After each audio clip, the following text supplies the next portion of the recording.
Bắt đầu thôi. Hôm nay, chúng ta sẽ lật lại một trong những hồ sơ y học kỳ bí và, nói thẳng ra là rùng rợn nhất của thế kỷ 12. Hãy cùng lùi buộc về quá khứ, lách qua những hành lang tăm tối, thoang thoảng mùi hương trầm của triều đình Đại Việt thời nhà Lý. Đây không đơn thuần là bệnh án của một vị vua đâu, mà thực sự là một vụ án lạnh, một cold case chưa có lời giải, đang xen giữa những lời đồn thổi siêu nhiên và những toan tính chính trị lạnh gáy ngay sau những bức tường hoàng cung kiên cố. Nghe thử những dòng ghi chép này xem.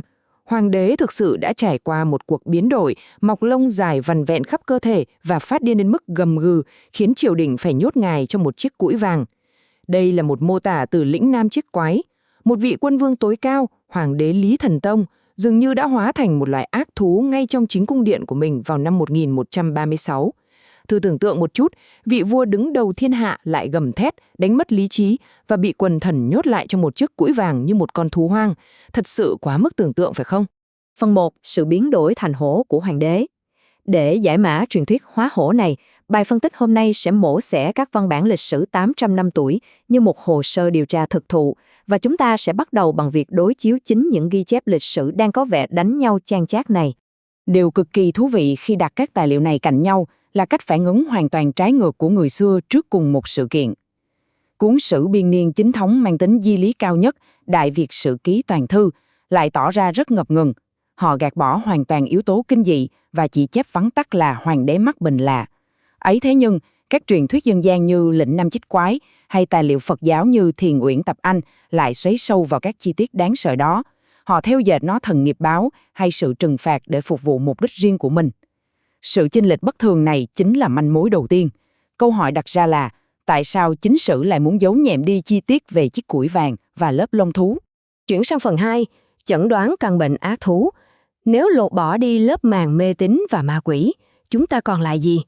Cùng tiến hành một cuộc chẩn đoán y khoa về thực tế thể chất của một người đàn ông bất ngờ mọc đầy lông lá và đánh mất lý trí.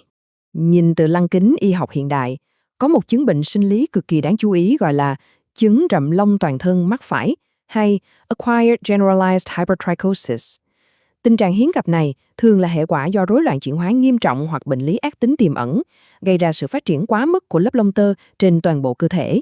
Nó giải thích hoàn hảo cho hiện tượng lông vàng văng vện được ghi chép lại. Nhưng, và đây là một chữ nhưng rất lớn, chứng rậm lông này xét cho cùng chỉ mang tính chất ngoài da. Nó không hề chạm đến não bộ và tuyệt đối không thể giải thích được cơn điên loạn tàn bạo hay những tiếng gầm gừ của hoàng đế. Chắc chắn phải có một nguyên nhân tàn khốc hơn đang ăn mòn hệ thần kinh. Sự mâu thuẫn về triệu chứng bắt đầu làm khó cuộc điều tra của chúng ta. Bệnh dài thể hung hăng, nghe có vẻ là câu trả lời hoàn hảo cho sự mất trí. Nó gây ra sự tàn bạo và những cơn co thắt thanh quản khiến người bệnh phát ra âm thanh gầm gừ từ tận cổ họng. Khớp quá đúng không? Nhưng, khoan đã, bệnh dại là một bản án tử hình cực kỳ nhanh chóng, thường lấy mạng nạn nhân chỉ trong vỏn vẹn 10 ngày. Trong khi đó, hoàng đế Lý Thần Tông lại lay lắt sống sót thêm tận 2 năm ròng rã sau biến cố.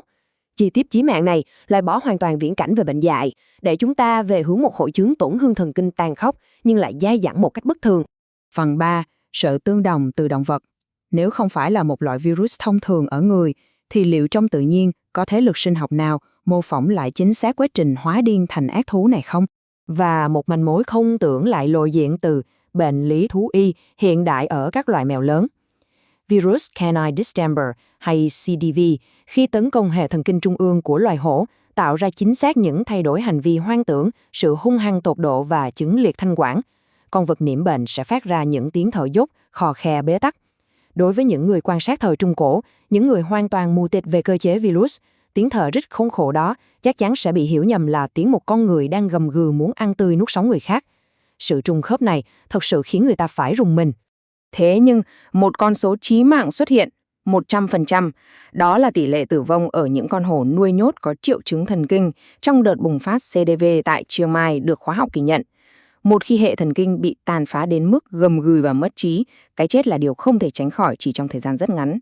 Việc một con người lại có thể chịu đựng sự suy thoái thần kinh tàn bạo tương đương mà vẫn sống sót qua 2 năm, nói thẳng ra là điều bất khả thi về mặt sinh lý học thuần túy. Chuyển sang phần 4, chất độc và những mưu mô chốn cung đình. Chính cái điểm nghẽn y học này buộc chúng ta phải rẽ sang một giả thuyết tăm tối hơn rất nhiều. Liệu đây là một dị thường sinh học xui xẻo hay một vụ ám sát được tính toán chi ly? Câu hỏi này rọi đèn vào những góc khuất nham hiểm nhất của triều đình nhà Lý.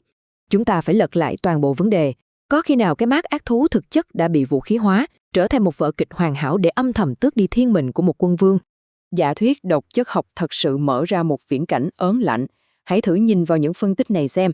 Phơi nhiễm kim loại nặng tác dụng chậm như thallium hoặc độc tố vi nấm T2 trong ngũ cốc mốc khớp hoàn hảo một cách đáng sợ với các triệu chứng của hoàng đế. Thallium tàn phá từ từ, gây rụng tóc đột ngột dẫn đến mọc lông bù trừ bất thường trên cơ thể, đồng thời dần dần gặm nhấm não bộ, gây mê sản, co giật bạo lực và tổn thương thần kinh vĩnh viễn. Bức tranh lúc này không cần là bệnh lạ trời giáng nữa rồi. Nó mang hình hài của một vụ đầu độc ngấm ngầm, tàn nhẫn, được canh liều lượng kỹ lưỡng để kéo dài sự sống lay lắt của nạn nhân, biến vị vua quyền uy tột đỉnh thành một con rối điên loạn. Giữa đỉnh điểm của cuộc khủng hoảng độc tính, nhà sư Nguyễn Minh Không xuất hiện với một phương pháp điều trị mang đậm màu sắc kịch tính vào năm 1136. Sự chép rằng, ông đóng một chiếc đinh dài 5 tấc vào cột, nấu sôi một vạc nước khổng lồ cả 100 lần, rồi dùng tay không khuấy vạc nước sùng sục đó để dội trị liệu cho hoàng đế. Bỏ qua yếu tố huyền bí, dưới lăng kính khoa học hiện đại, liệu pháp sốc nhiệt độ cao kết hợp với thực vật học bạo liệt này thực chất đã tạo ra một cú sốc thần kinh cực mạnh, tạm thời đánh bức vị vua khỏi cơn mê sảng cấp tính. Một phép màu mang về cho Minh Không danh xưng quốc sư, dù bản chất của nó thiên về hóa lý trị liệu hơn là pháp thuật thần tiên. Phần 5. Bị triều đình giam cầm. Phép màu nào rồi cũng có giới hạn của nó. Cùng bước vào chương cuối của cuộc khám nghiệm này để xem sự kiện hóa hổ đã dọn đường cho một cái kết bi thảm ra sao. Liệu pháp sốc nhiệt của thiền sư Minh Không có thể mang lại sự tỉnh táo chốc lát, nhưng nó bất lực trước tình trạng suy đa tạng do nhiễm độc mãn tính. Vua vẫn hoàn toàn là một phế nhân. Và bâm, một khoảng trống quyền lực hoàn hảo xuất hiện. Các tài liệu ghi nhận một liên minh gồm 3 phi tần, Cảm Thánh, Nhật Phụng và Phụng Thánh, đã chớp lấy thời cơ vị vua mất năng lực hành vi để dàn xếp một cuộc đảo chính không đổ máu trốn thâm cung. Họ giáng vị người con trưởng là Thiên Lộc, thay bằng đứa trẻ mới 3 tuổi tên là Thiên Tổ.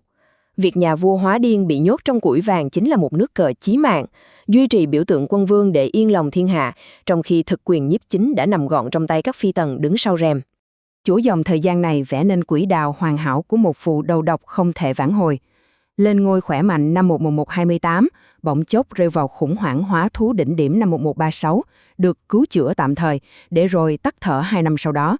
Nó cho thấy huyền thoại người hóa hổ đã làm quá xuất sắc vai trò của một tấm bình phong, che đậy mượt mà cho một vụ ám sát từ từ và một cuộc đổi ngôi êm thấm ngay dưới mũi của toàn bộ vương triều Đại Việt. Khép lại hồ sơ lịch sử này, có một suy ngẫm thật sự ám ảnh. Chiếc củi vàng đại diện cho một trạng thái được tôn kính nhưng bất lực.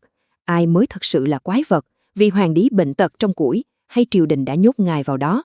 Chiếc củi vàng chốn cung cấm vừa là buồn bệnh giam giữ một nạn nhân đáng thương, vừa là biểu tượng tột cùng của sự tước đoạt quyền lực vô tình.